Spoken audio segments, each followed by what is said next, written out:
নমস্কার, শুভ সন্ধ্যা। নিউজ ভ্যানগার্ডের পর্দায় আপনাদের প্রত্যেককে স্বাগত। এই মুহূর্তের গুরুত্বপূর্ণ সব খবর নিয়ে আপনাদের সঙ্গে আমি রয়েছি শতাব্দী। শুরুতেই আজকে নজর রাখতে হয় বিশালগড়ের দিকে, কারণ ইতিমধ্যেই কংগ্রেসের পক্ষ থেকে অভিযোগ উঠে আসছে যে কংগ্রেসের রাজ্য নেতার উপর আক্রমণ এবং প্রাণ বাঁচাতে আশ্রয় নিয়েছেন বিশালগড় থানায়। কংগ্রেসের রাজ্য নেতার বাড়িতে একদল দুষ্কৃতিকারীদের আক্রমণ সংঘটিত হয়েছে বলে অভিযোগ উঠে আসছে এবং যার কারণে আশ্রয় নিয়েছেন বিশালগড় থানায়। ঘটনা বিশালগড় মহকুমা পুলিশ অফিস সংলগ্ন এলাকায় এবং জানা গেছে কংগ্রেস করার অপরাধেই, তাদের যে অভিযোগ, কংগ্রেস করার অপরাধেই নাকি এলাকা ছাড়তে হবে এমনই কিছু হুমকি ধুমকি তারা পেয়েছে।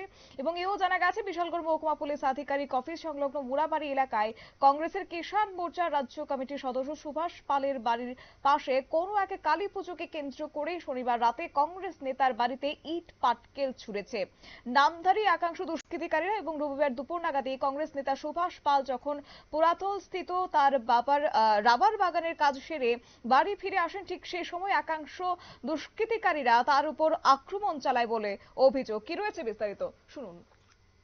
তখন আমার এই বাড়িতে নিজ বাড়িতে ঢুকি, যাওয়ার পরে রাস্তার মধ্যে আমার অ্যাটাক করছে তারা 10-15 জন। অ্যাটাক করার পরে আমাকে বলে, সৌর বাচ্চা মায়েরালামু কাইটালামু তোরে কে রক্ষা করবে, এবং তুই কেন এই কংগ্রেস করস, তুই এখন ইয়ান্তে সরে যাইতে হইব, তোর কি আটকে রাখতে পারবে না, তোর বাড়ির যে সিসি ক্যামেরা আছে সবগুলো ভাঙিয়া ফেলাই দেবো, থানাতে যাবি, তোর খুব বিপদ হইব, থানাতে ঢুকতে পারতি না, গিয়া বাড়িতে আইলে তুই যাইতে পারতি না। এই কথা কয়েছে তারা। এখন বর্তমানে আমি বাড়িতে যাইতে পারতাছি না, এখন তারা রাস্তায় সবাই জোরভাবে বয়ে দিয়েছে মদত অবস্থায়। এখন গেলে আমার উপরে প্রাণনাশে হুমকি দিয়েছে এবং আমার মিসেসকেও অশ্লীল ভাষা বকাবাদ্য করতেছে। এখন আমি চাই যাতে পুনরায় যাতে এই ধরনের দুষ্কর্মী লোকের যাতে তার সুবিচার পাই, আমি সেই ব্যবস্থা করার জন্য আমি থানাতে আসলাম। নিরুপায় আমি থানাতে আসলাম, ব্লক প্রেসিডেন্টের সঙ্গে নিয়ে আমি আসতে বাধ্য হয়েছি।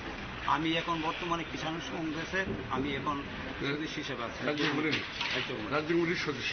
চিনি, আমার পাশে বাড়ি আছে এবং দূরের কিছু অংশের লোক আছে, তারা এখন উত্তম দাস বর্তমানে আর্মিতে চাকরি করেন। এখন এর বাবার নাম হচ্ছে মনোরঞ্জন দাস এবং প্রসঞ্জিৎ দেবনাথ, এবং বাবার নাম কালীচরণ দেবনাথ, মন্টি দাস, স্বামীর নাম উত্তম দাস, এবং আরও আছে অনেক লোক, এবং উত্তম দাস, মনোরঞ্জন দাস, আরও 10-25 জন মানুষ তারা এর সঙ্গে জড়ো আছে। তারা বর্তমানে এখন রুলিং গভর্নমেন্টের পার্টি হতে। পুলিশ আমার এখন বলছে যে এখন আমি পুলিশের স্টাফ পাঠাইতেছি, আপনি দেখেন। আমি গেলে আমি এখন অ্যাটাক করবো, আমি রাত্রেবেলা বাড়ি ঘরে থাকতে পারতাম না, বাজি রাজিও পড়েতেছি। এবং কিষাণ রাজ্যগুলির সদস্য। পরবর্তী সময়ে নিজের জীবন বাঁচাতে দৌড়ে আশ্রমে বিশালগড় থানায় আশ্রয় নেয় এবং ঘটনার খবর পেয়ে ছুটে আসে ব্লক কংগ্রেস সভাপতি দিলীপ চৌধুরী। অভিযুক্তদের নাম দিয়ে বিশালগড় থানায় অভিযোগ দায়ের করেন কংগ্রেস নেতা সুভাষ পাল। পাশাপাশি তিনি সংবাদ মাধ্যমের দ্বারস্থ হয়ে তিনি জানান যে প্রতিনিয়ত একদল দুষ্কৃতিকারীরা, নামধারী দুষ্কৃতিকারীরা ওনার বাড়িতে গিয়ে তার উপর আক্রমণ চালায়, বাড়ির উপর আক্রমণ চালায়, এলাকা ছাড়তে বাধ্য করে বলে অভিযোগ তিনি করেছেন এবং থানায় লিখিতভাবে অভিযোগ জানিয়েছেন। নিয়ে নিচ্ছি ছোট্ট একটি বিজ্ঞাপন বিরতির সঙ্গে থাকুন।